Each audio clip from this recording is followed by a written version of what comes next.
जय लाटू देवता दोस्तों, welcome back to my YouTube channel. स्वागत है आपका फिर से मेरे एक नए ब्लॉग में। आज के ब्लॉग की शुरुआत हो रही है शाम के 4 बजे से और आप देख रहे होंगे कि आज हम बन ठन के कहीं जा रहे हैं।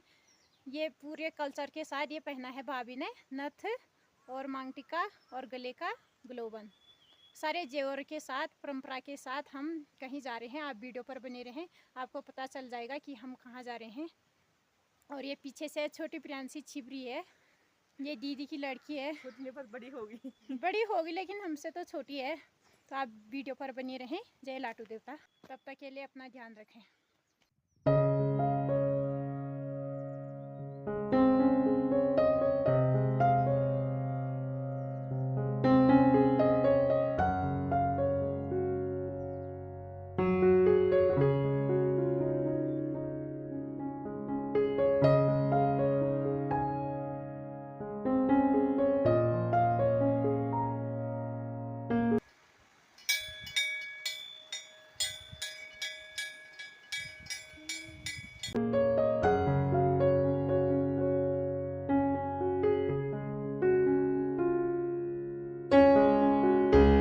और यहाँ पर उनके स्वागत की तैयारी चल रही है। ढोल तमाम बाजे सब कुछ आ गए हैं और महिलाएं सज रही है यहाँ पर स्वागत कला से।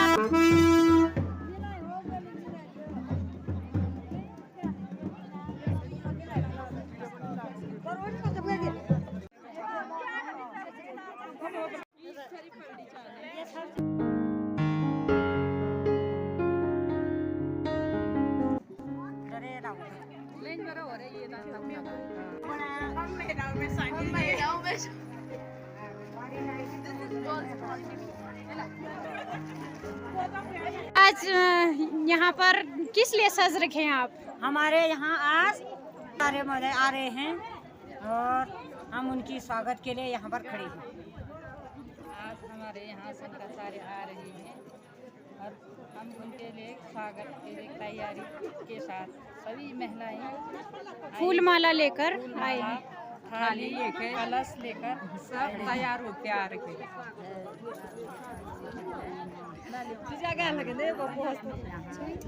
धन्यवाद जय माँ भगवती लाटू देवता की। हमारे गांव में आज हमारे सौभाग्य शंकराचार्य हमारे गांव में उपस्थित हो रहा। सारे माताएं बहनें उनके स्वागत के लिए कलश लेके तैयार हो रहे हैं। 4 घंटे 10 घंटे से इंतजार कर रहे हैं, अभी तक नहीं पहुंचे और कोई बात नहीं, पहुंच जाएंगे, टाइम पर पहुंच जाएंगे। हमें यही खुशी है, सारे माता बहने यहाँ भोग बना के और खाना पीना बना के रेडी कर रखा है और अभी कलश लेके सारी माँ बहने बेटी बहू तैयार हैं, रेडी हैं। धन्यवाद। हाय हाय हाय हाय हाय हाय। यहाँ पर मामी जी ने पहनी है बुलाक, जो पारंपरिक ज्वेलरी है। ये सबसे पुरानी परंपरा आज तक मामी जी ने बचा के रखी है।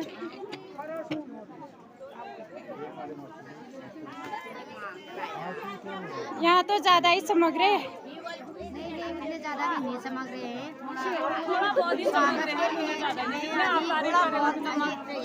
आचार्य आ रहे हैं यहाँ कलश यात्रा के लिए। सारे काम छोड़कर आ रखे हैं, पहाड़ी महिलाएं सारे काम छोड़कर यहाँ पर स्वागत के लिए तैयार हो गई। आ रखी है।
महाराज की जय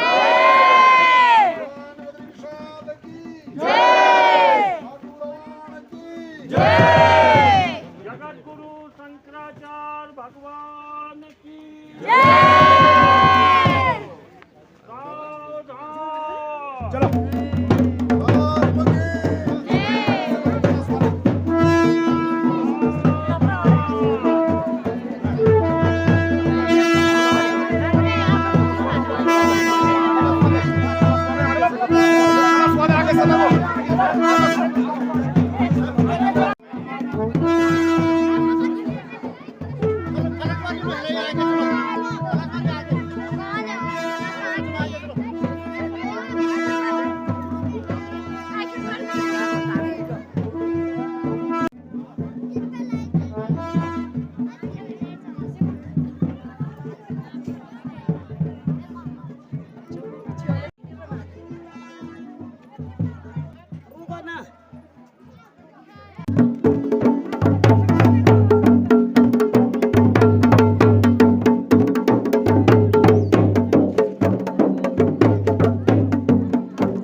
थैंक यू।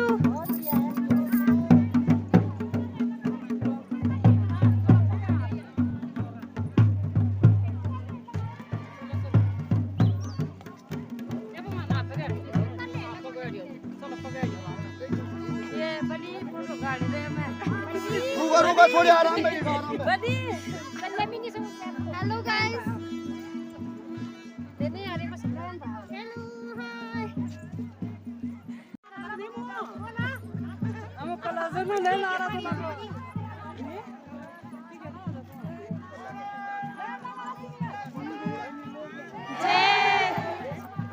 महान गुरु आध्यात्मिक गुरु जगत के इनके आज इस धरती में यह धरती की जय बद्री विशाल बोलो जय बद्री विशाल, जय बद्री विशाल बोलो जय बद्री विशाल। और गुफा प्यारी जी महाभारत लेख करी जान राजी इतिहास जी, महाभारत लेख करी जान राजी इतिहास जी। छत्र छाया छत्र छाया करू तेरो जय माला घन्या, जय बद्री विशाल बोला जय बद्री विशाल, जय हो जय बद्री विशाल बोला जय बद्री विशाल। सरस्वती भीम माता मूर्ति सामणी, शेष नेत्र उर्वशी नंद देवी बामणी, शेष नेत्र उर्वशी नंद देवी बामणी। ते चढ़ोला फूल पाती ते चढ़ोला, जय बद्री विशाल जय बद्री विशाल, जय हो जय बद्री विशाल बोला जय बद्री विशाल। हम तेरा सब करू लक्ष्मी नारायण बैठ छन कुबेर जी, उदव गर्भ लक्ष्मी नारायण बैठ छन कुबेर जी। झट हम उदय दर्शन देवा अब न करो देर जी, झट हम उदय दर्शन देवा अब न करो देर जी। तुम्ही छन राम श्याम तुम्ही छन गोपाल, जय बद्री विशाल बोला जय बद्री विशाल, जय हो जय बद्री विशाल बोला जय बद्री विशाल। हम तेरा लाल बोला हम तेरा लाल, जय बद्री विशाल बोला जय बद्री विशाल, जय हो जय बद्री विशाल बोला जय बद्री विशाल, जय हो जय बद्री विशाल बोला जय बद्री विशाल।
आप या इस गांव में पधार कर आपने हमारा पटन के अभिवादन किया। पद के लोग हैं, आप लोग आदरणीय महाराज जी का साथ जो लोग चले हैं उनके बैठाने का प्रबंध करेंगे।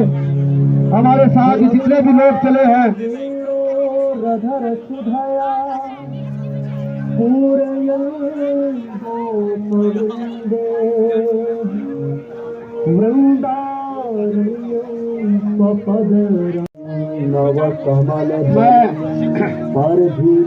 और सभी लोग कृपया अपने स्थान पर बैठकर और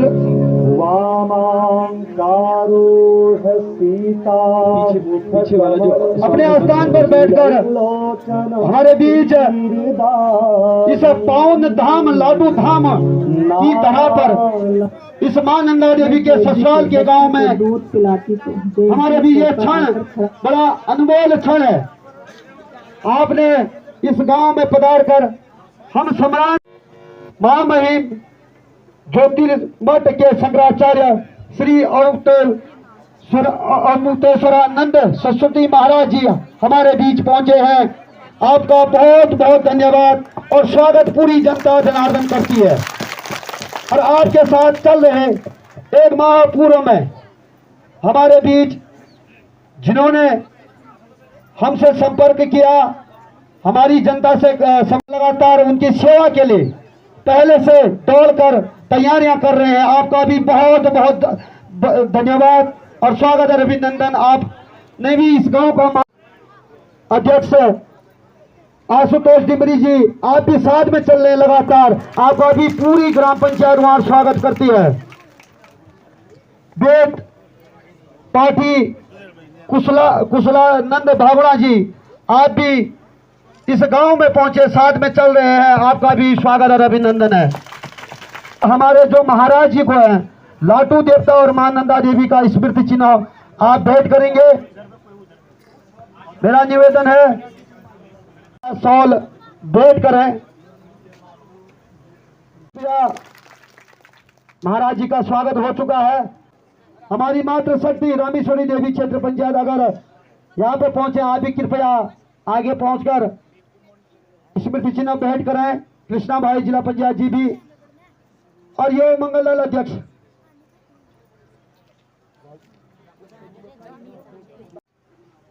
अतिथि के रूप में धर्माधिकारी बद्रीनाथ धाम जगदम्बा प्रसाद सती जी का स्वागत अभिनंदन। हमें 20 वर्ष होता है, पीढ़ी चेंज होने में 20 वर्ष लगता है। तो उस दृष्टिकोण से यदि हम देखें तो आप समझ लीजिए लगभग 15 पीढ़ी पहले आपके पूर्वजों ने शंकराचार्य जी को अपने गांव में देखा होगा। 15 पीढ़ी तक ऐसा अवसर आया नहीं। 15 पीढ़ी के बाद, कम से कम 10 पीढ़ी के बाद ही ऐसा अवसर आया आपके जीवन में कि आपके गांव में, आपके क्षेत्र के ज्योतिष पीठ के जगत गुरु शंकराचार्य जी महाराज, जो उत्तर भारत के जगत गुरु माने जाते हैं, वो पूज्यपाद महाराज जी श्री स्वयं यहाँ उपस्थित हैं। वे दर्शन दे रहे हैं और आप सब साक्षात उनके दर्शन कर रहे हैं। सनातन धर्म में आस्था सबसे महत्वपूर्ण चीज है और वो आस्था पौराणिक शास्त्रीय मान्यताओं के अनुसार की होती है और उसको बताते हैं हमारे गुरु। ग्रामवासी एवं समस्त जनप्रतिनिधि आपके आगमन से अभिभूत होते हुए महाराज जी के चरण वंदन कर स्वागत करती है। बड़े हर्ष का विषय है कि श्री सिद्धपीठ लाडू धाम में पहली बार किसी महामहिम शंकराचार्य जी का पदार्पण हुआ है, जिससे हम सभी धन्य हो गए हैं। श्री शंकराचार्य जी से अनुरोध है कि श्री सिद्धपीठ लाडू धाम का विकास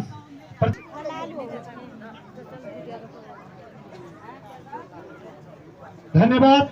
अब इस परिप्रेक्ष्य को आगे बढ़ाते हुए महाराज के संज्ञान में हम सूक्ष्म रूप से जो हमारा ये पवित्र स्थल सिद्धपीठ लाटू धाम का जो विवरण है वो हमारे आदरणीय गुरुजी यहाँ पर प्रस्तुत करने की कृपा करेंगे।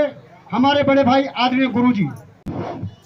बोलो लाटू देवता की, बोलो राज राजेश्वरी नंदा देवी की बोलो शंकराचार्य महाराज की बोलो शंकराचार्य महाराज की परम सम्मानित संभ्रांत शंकराचार्य महाराज एवं गांव की संभ्रांत जनता, गांव के आसपास के आए हुए लोगों और अतिथिगणों व महाराज जी के साथ जितने भी ज्योतिष पीठाधीश्वर श्री ओम मुक्तेश्वरानंद सरस्वती जी महाराज हमारे लाटू धाम वाण में पहुँचे हैं। हम समस्त वाण की व आसपास के गांव की जनता आपका तहे दिल से स्वागत करते हैं और अभिनंदन करते हैं। हमारे अल्प जानकारी के अनुसार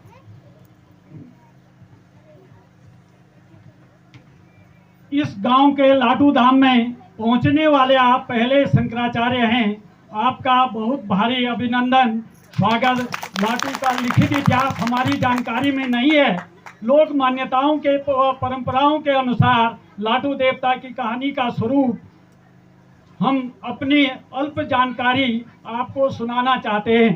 श्री सिद्धपीठ लाटू धाम वाण 9वीं शताब्दी के लगभग नंदा देवी राजयाद यात्रा के चलने की संभावना आंकी जाती है, जिसका प्रमाण रूपकुंड में पड़े नरकंकाल के अवशेष से पता चलता है कि जिसका इसके अतिरिक्त लिखित कोई प्रमाण नहीं है। यहाँ पर प्रतिवर्ष कुरूड़ की मां नंदा राजेश्वरी भगवती नंदा की लोक जात कुंड में बैदनी कुंड में तक भाद्रपद की सप्तमी तिथि को संपन्न लोक जात होती है।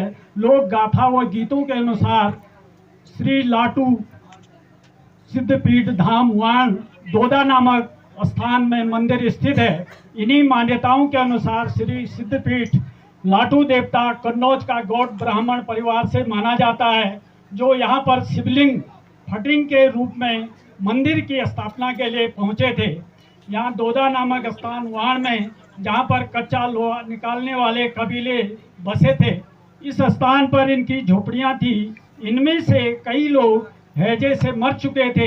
एक झोपड़ी में एक बुढ़िया बीमारी से उठ नहीं पा रही थी और सिद्धपीठ लाटू धाम में लाटू जी के वहाँ पहुँचने पर उन्होंने पानी प्यास के लिए बूढ़ी अम्मा से पानी मांगा। बूढ़ी अम्मा ने उंगली से घड़े की ओर संकेत किया। वहाँ पर 2 घड़े थे और पहले मटके में पानी और दूसरे मटके में जांड मदिरा जिसको कहा जाता है। सिद्ध पुरुष लाटू जी ने मदिरा को पानी समझकर अपने मुंह में रखा। तुरंत स्वाद से उन्होंने उसको चखने के बाद फेंक दिया। उन्हें आभास हुआ कि उन्होंने मदिरा का सेवन कर लिया है। इस गलती के प्रायश्चित के उपरांत उन्होंने अपनी जीभ काटकर यहीं दोदा नामक स्थान वाण में अपनी समाधि ले ली। यहाँ पर देवदार के वृक्ष के नीचे शिवलिंग का इन्हीं कच्चे लोहे निकालने वाले दो दयालों ने खंडित कर दिया था, जो कि मान्यताओं के अनुसार उपरोक्त शिव खंडित लिंग की बस्ती बसने पर लोगों ने अष्ट धातु के पाथा को उल्टा करके ढक दिया, जो कि दैविक शक्ति खंडित लिंग के धार्मिक मान्यताओं के अनुसार दर्शन न हो पाए। इसीलिए अभी तक इस तपेदिक शक्ति की मान्यताओं के अनुसार आम जनमानस मंदिर के अंदर दर्शन नहीं किए जा सकते हैं तथा उपरोक्त मंदिर के अंदर इन मान्यताओं में नागमणि के रूप में भी विद्यमान रक्षा के रूप में बताया जाता है, जो कि खंडित लिंग की रक्षक के रूप में विराजमान है। उपरोक्त समय से ही सिद्धपीठ लाटू धाम के पुजारी अपने मुंह पर पट्टी बांधकर पूजा व दीप ज्योति को जलाते हैं और पूजा अर्चना करते हैं तथा तुरंत बाहर आ जाते हैं। मान्यताओं के अनुसार मंदिर के बाहरी दर्शन करने से ही लोगों की मनोकामनाएं पूर्ण होती हैं और इस सिद्ध लाटू पीठ वो लाटू धाम में इस गांव बस्ती बसने पर धीरे धीरे देव अवतार के रूप में अवतरित लाटू हुए। किंवदंतियों के अनुसार कहा जाता है, गढ़वाल के राजा ने कुमाऊं के राजा से युद्ध के हार गए थे तो राजा माधो सिंह को अल्मोड़ा जेल में बंदी बनाकर रखा गया था। राजा माधो सिंह को अपना सपना आया कि इस स्थान पर वाण दोदा नामक स्थान पर सिद्ध पीठ लाटू की स्थापना करनी होगी, तो तुम्हारी बेड़ियां स्वतः ही खुल जाएंगी।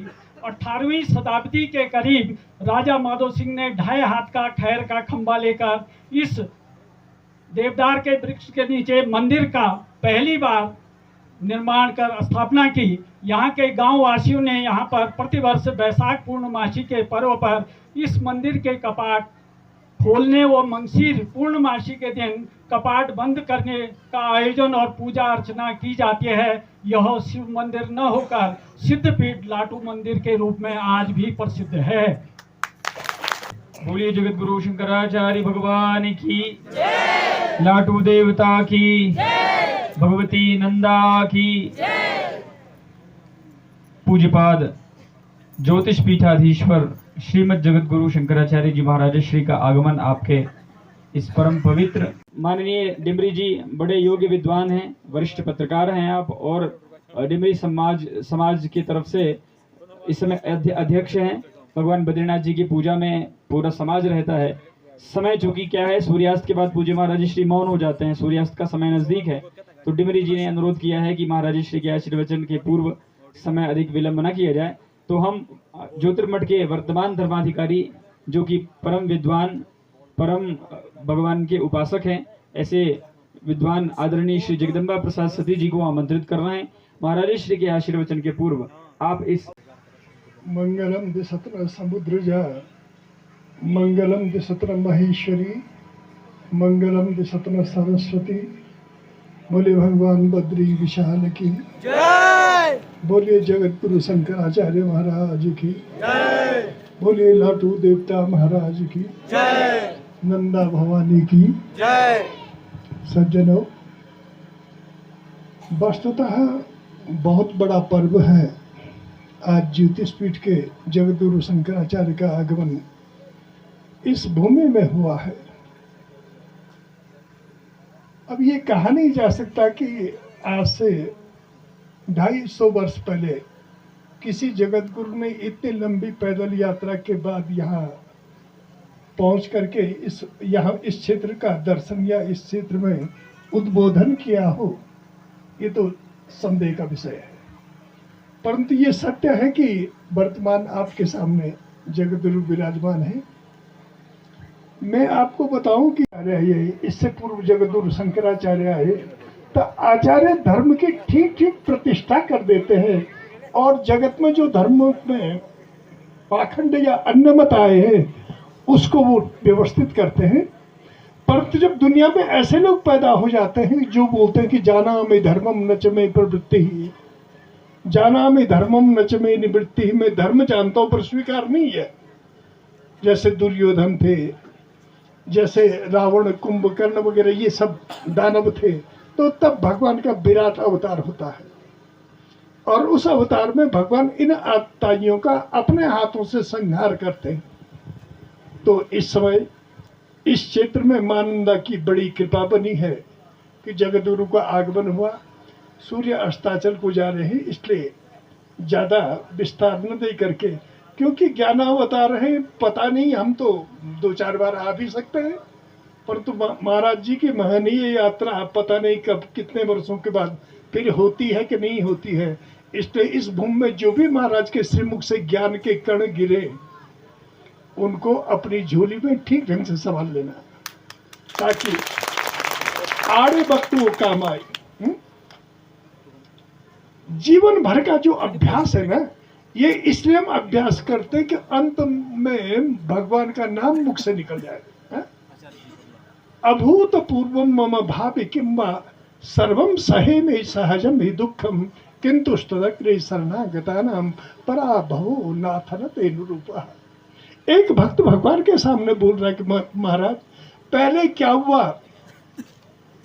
और भविष्य में क्या होगा ये सब इतिहास का विषय है, परंतु इस समय आपके सामने मैं हूं और आपके सामने आकर के भी मेरा पराभव हो जाए तो ये आपके स्वरूप की हानि होगी।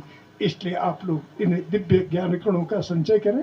सूर्यास्त पर भगवान विराज हो जाएंगे। कहते हैं ना कि जब भगवान बड़े कृपालु होते हैं, बहुत दयालु हो जाते हैं, तो गुरु का रूप धारण करके हमारे बीच आते हैं। भगवान को यदि प्रसन्न होकर कुछ देना होगा तो कैसे देंगे आपको?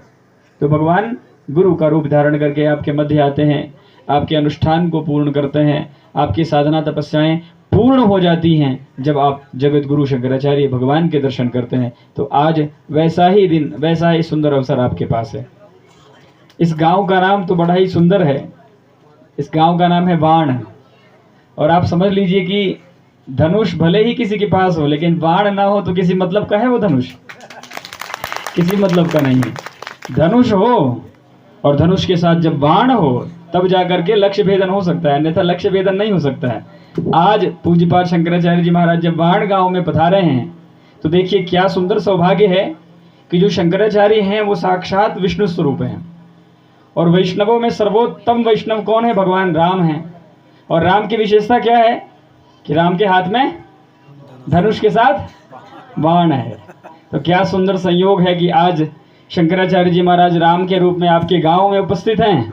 और धनुष और बाण, कहते हैं कि राम जी के विषय में ये कहा जाता है कि दुस्सरम नाभि संदत्ते। राम जी 2 बार बाण नहीं चढ़ाते थे किसी काम के लिए, क्योंकि एक ही बार में काम हो जाता था, दोबारा चढ़ाने की जरूरत नहीं पड़ती थी। तो राम मर्यादा पुरुषोत्तम भगवान श्री रामचंद्र के ही रूप भगवान शिव के स्थान पर बैठे जगत गुरु शंकराचार्य जी महाराज आज वाण गांव में भगवान लाटू देवता के सुंदर परिसर में 235 वर्ष जो हमने आपको बताया, ये तो एक तात्कालिक जो इतिहास है उस आधार पर बताया कि लगभग 15 पीढ़ी बाद शंकराचार्य जी आपके पास आए हैं।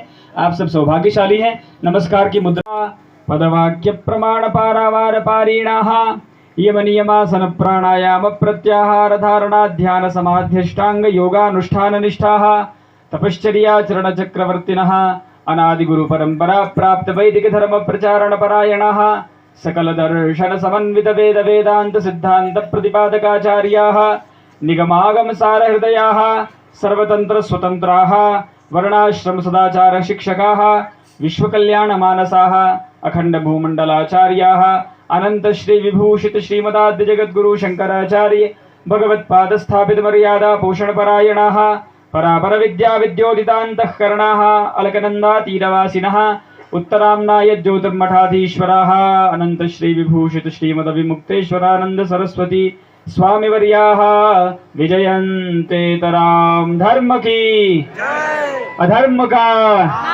नंदा भगवती की, जगत गुरु शंकराचार्य जी महाराज की। नमः पार्वती पतये हर हर महादेव।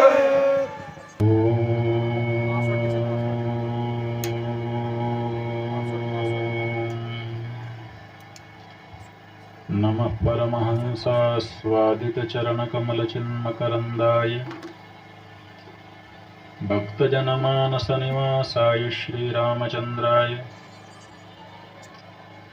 तद्दिव्यमव्ययं धाम सारस्वतमुपास्महे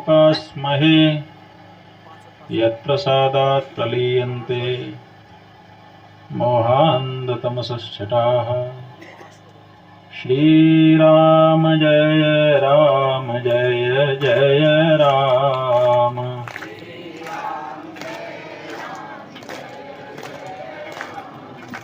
श्रीराम जय राम जय जय राम।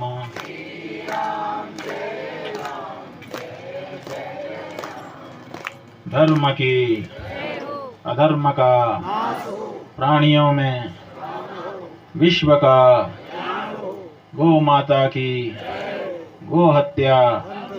नमः पार्वती पतये हर हर महादेव। विराजमान विद्वज्जन बाण गांव तथा उसके आसपास से पधारे सुधी सज्जन वृंद, आदरणीय मातृशक्ति, आपने एक शब्द सुना होगा, धर्म। सुना है कि नहीं? हाथ उठा के बताओ किसने किसने सुना है। अच्छा, सबने सुना है, तब तो कोई बात ही नहीं। सबने धर्म शब्द सुना है। क्या मतलब है धर्म का? कौन कौन बता सकता है? हम खड़ा करके पूछेंगे, हाथ उठाओ। जो जानता है धर्म का शब्द का अर्थ वो हाथ उठाइए, तो हम आपसे पूछ लें कि धर्म का क्या अर्थ है, आप जानते हैं? अरे कोई तो उठाओ, सुना तो सबने है, बोल क्यों नहीं रहे? आज्ञा का पालन करना। ये महात्मा हैं आपके गांव के, ये हाथ उठाए लेकिन धीरे से वापस कर लिया, फिर कह रहे हैं आज्ञा का पालन करना यही धर्म है। ठीक है, इनकी अपनी व्याख्या है, तो आपको हम बताना चाहेंगे, जान लीजिए। अलग अलग विद्वान अलग अलग ढंग से बात कहते हैं, इसलिए शब्द में अंतर हो सकता है लेकिन उसका अर्थ सही होता है। ये जो कह रहे हैं आज्ञा का पालन करना, वो भी सही है। किसकी आज्ञा का पालन करना? गुरु जी की आज्ञा का पालन करना। हाँ, गुरु जी की आज्ञा का पालन करना धर्म है। अगर गुरु जी अपने मन से कुछ बोलने लगे तो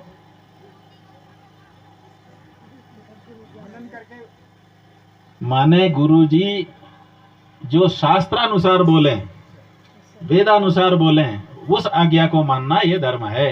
समझ गए?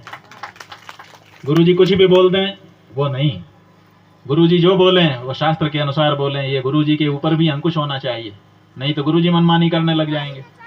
तो सिर्फ फिर जैसे कई गुरु मनमानी कर रहे हैं आजकल, इसीलिए सच्चा धर्म दिखाई देना बंद हो गया।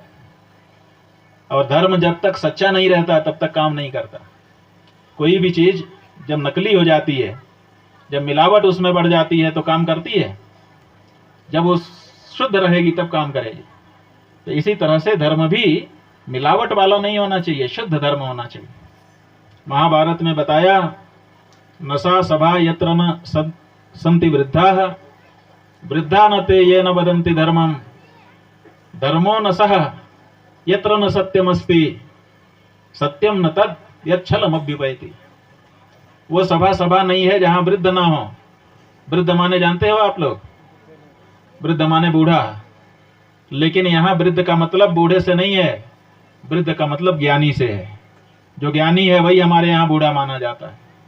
वैसे हम लोग बूढ़े का आदर करते हैं, जो ज्यादा उम्र वाला होता है हमसे, हम उसका आदर सम्मान करते हैं। हम एक सीधी सी परिभाषा आपको धर्म की बता देना चाहते हैं।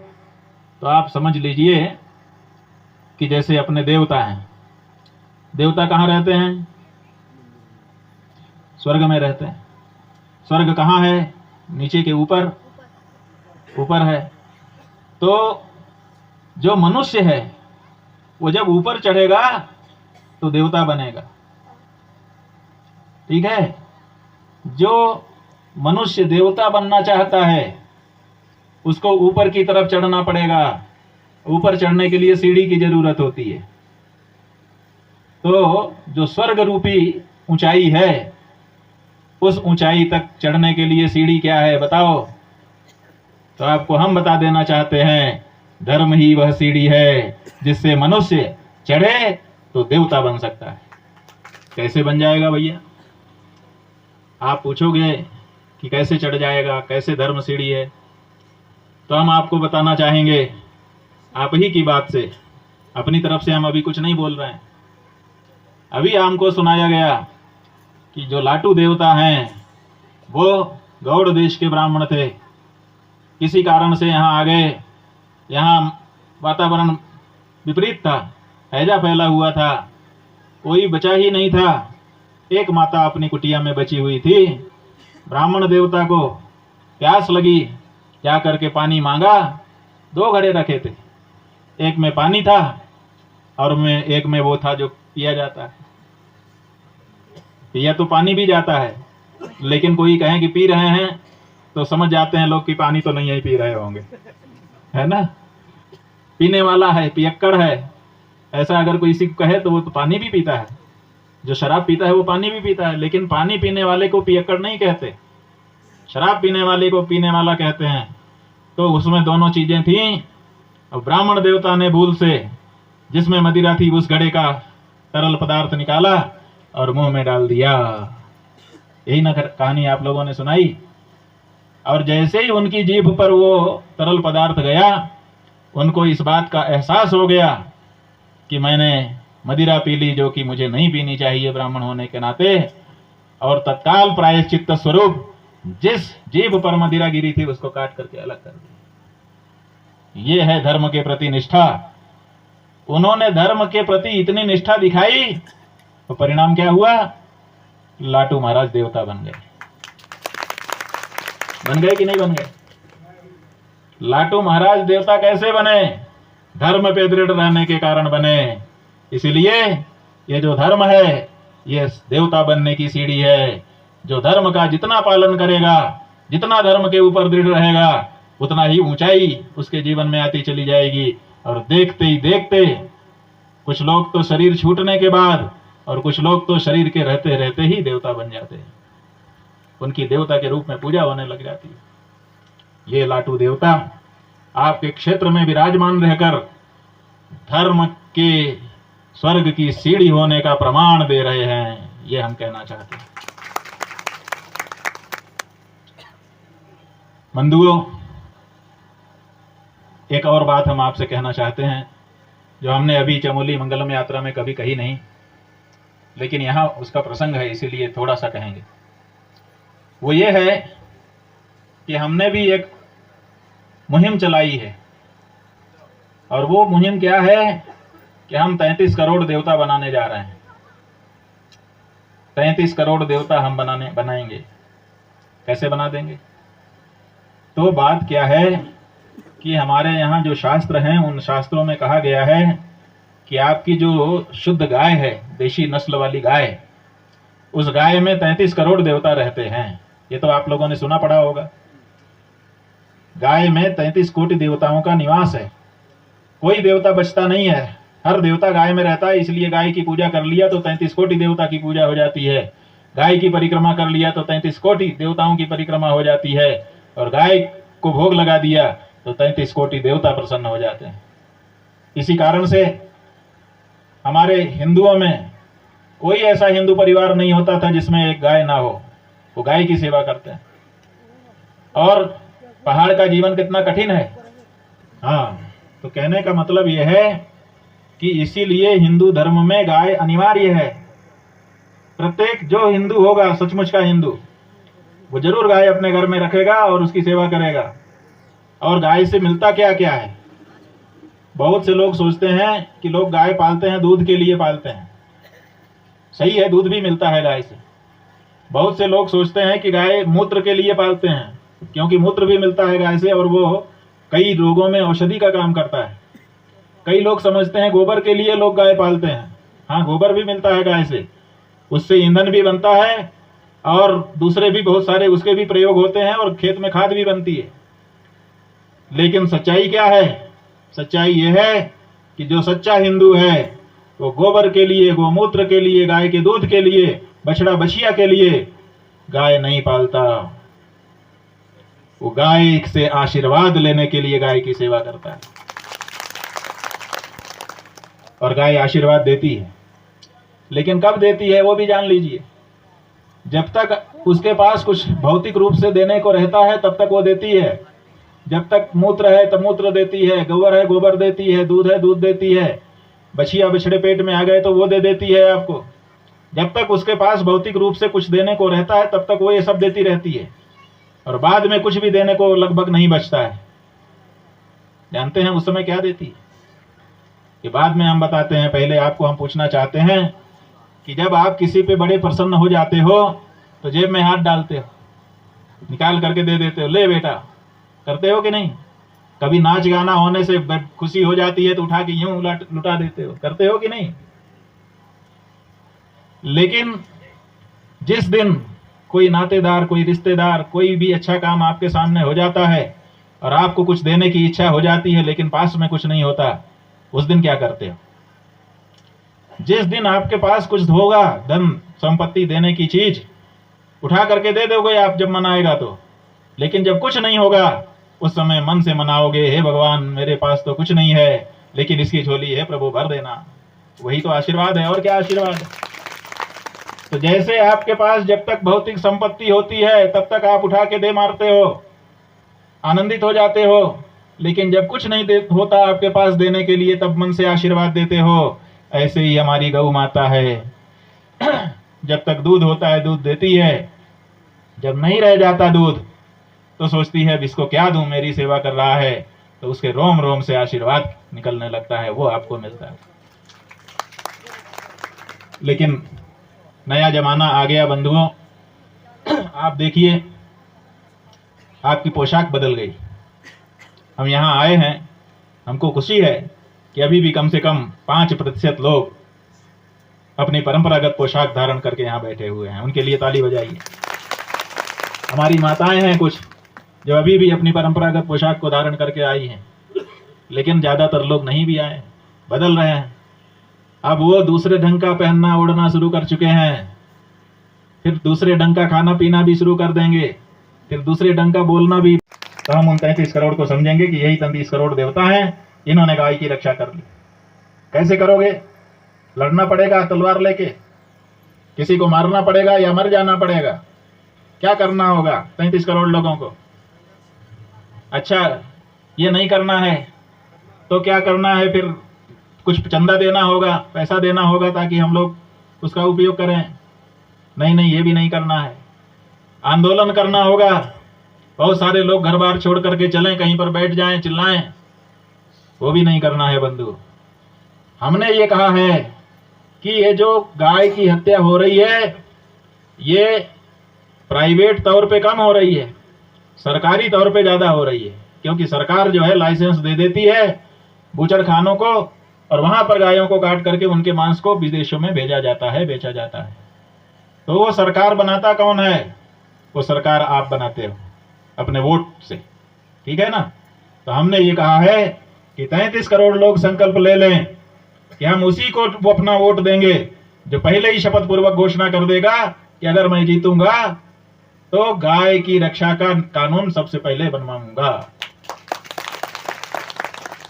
इसमें तो कुछ खर्चा नहीं है, इसमें तो कोई खतरा नहीं है। नेताजी आपके पास आते ही हैं वोट मांगने, आप उनसे कहो, आप कहते भी हो, घेर करके बैठते हो कि हमारा नाला नहीं बना, हमारी सड़क नहीं बनी, हम वोट नहीं देंगे, कहते हो कि नहीं? ऐसे ही हम सोचते हैं एक बार हम हिंदू समाज के लोग गौ रक्षा के लिए मतदान करें कि अब हमारा वोट गाय की रक्षा के लिए है, जो गाय की रक्षा करेगा उसको देंगे, जो गाय की रक्षा करने की शपथ नहीं लेगा उसको नहीं देंगे। 33 करोड़ लोग अगर ये शपथ लें तो भारत देश की जो राजनीति है वो गौ रक्षक राजनीति हो जाएगी, और गाय की रक्षा हो जाने से गौ हत्या का जो पाप वोट देने के कारण हमको भी लग रहा है, क्योंकि पाप का समर्थन करना भी पापी बना देता है, तो उसके कारण हमारे माथे भी जो गौ हत्या का पाप लग रहा है वो छूट सकता है। तो 33 कोटि देवता हमको चाहिए। आप बताओ, आप में से कितने लोग ये संकल्प लेने को तैयार हो? धर्म की रक्षा के लिए जहां पर दृढ़ता दिखाई गई है उसी जगह जाकर के जब हम ये दृढ़ता की घोषणा करेंगे तो उसका एक अलग मतलब होगा। तो लाटू जी महाराज से प्रेरणा लेकर के गौ रक्षकों का 33 कोटि देवता गौ रक्षक देवताओं का मंदिर हम लोग प्लान करेंगे, भव्य बनाएंगे, और आने वाली पीढ़ियों को ये प्रेरणा प्रदान करेंगे कि हम चाहे किसी भी कोने में रहते हो भारत के, हम चाहे दुरूह जगह पर ही रहते क्यों ना हो, लेकिन धर्म हमको एक बनाता है। वही सनातन धर्म केरल के कालटीटाम के ग्राम में था, वहीं तो शंकराचार्य हुए। अगर वो सनातन धर्म कालड़ी में ना होता तो वहां से चल करके जो शंकराचार्य हमारे उत्तराखंड में आए वो शंकराचार्य किसी और धर्म का प्रचार करते, फिर सनातन धर्म का क्यों करते? लेकिन दक्षिण के कालड़ी में वही सनातन धर्म था और उत्तर के हमारे हिमालय में वही सनातन धर्म था, इसलिए शंकराचार्य जी को वहां पर भी और यहाँ पर भी कोई कठिनाई नहीं हुई। पूरब जाओ, पश्चिम जाओ, उत्तर जाओ, दक्षिण जाओ, जिस कोने में भी जाओगे सनातन धर्म की ध्वजा आपको लहराती हुई मिलेगी और सनातन धर्म का जयकारा आपको गूंजता हुआ मिलेगा हर घाटी में। आज पिंडर घाटी में वो जयकारा गूंज रहा है। बंधुओं, हमको बड़ी प्रसन्नता हो रही। ये जो यात्रा हमने निकाली है आपको संक्षेप में बताना चाहेंगे कि असल में ये हमारी यात्रा नहीं है, ये यात्रा हमारे जो आराध्य देव हैं भगवान चंद्रमौलीश्वर उनकी यात्रा है। उनके पीछे पीछे चलते हुए हम यहाँ पर आए हैं।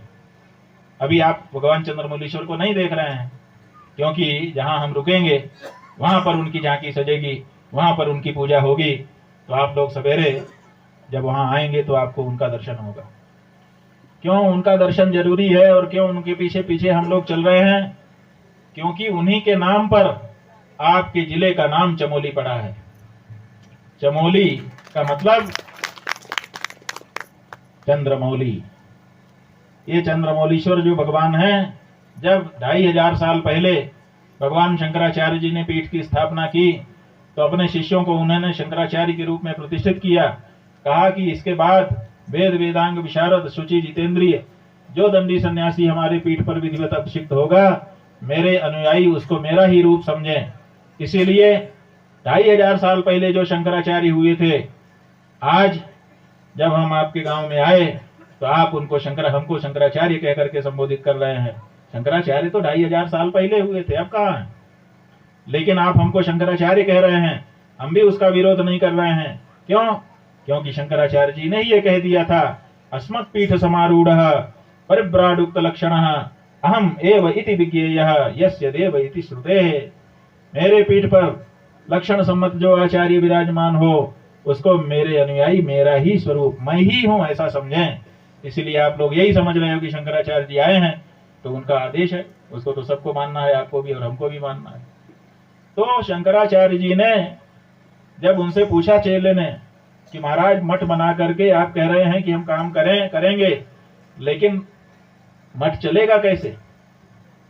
कोई पूंजी तो होनी चाहिए। तब भगवान शंकराचार्य जी ने उनको शिवलिंग निकाल करके दिया। कहा ये चंद्रमौलीश्वर हैं, इनको अपने साथ रखो, इनकी पूजा अर्चना करो। जब जब तुमको धर्म की रक्षा के लिए जिस जिस संसाधन की जरूरत पड़ेगी, ये चंद्रमौलीश्वर तुमको देते रहेंगे। और बंधु, आपको बताते हुए हमें प्रसन्नता है कि 2500 साल से हमारे शंकराचार्यों की परंपरा चल रही है। हम 55वें आचार्य हैं अपने पीठ के। निरंतर हमारे आचार्यों को उन्हीं भगवान चंद्रमौलीश्वर की कृपा से कभी कोई कमी नहीं रही है। जब जितने की जरूरत होती है हमारे पास हो जाता है। हम संग्रह भी नहीं रखते हैं, लेकिन जब जरूरत होती है तो जितनी जरूरत होती है उतना प्राप्त भी हो जाता है। के प्रति आदर और सम्मान की भावना विकसित हो और हमारा मन सुखी और शांत रहे, ये मंगल कामना भगवान चंद्रमौलीश्वर से आपके लिए हम कर रहे हैं, भगवान बद्री विशाल से आपके लिए कर रहे हैं। 235 वर्ष के पहले स्वामी रामकृष्ण जी महाराज ज्योतिर्मठ के शंकराचार्य थे।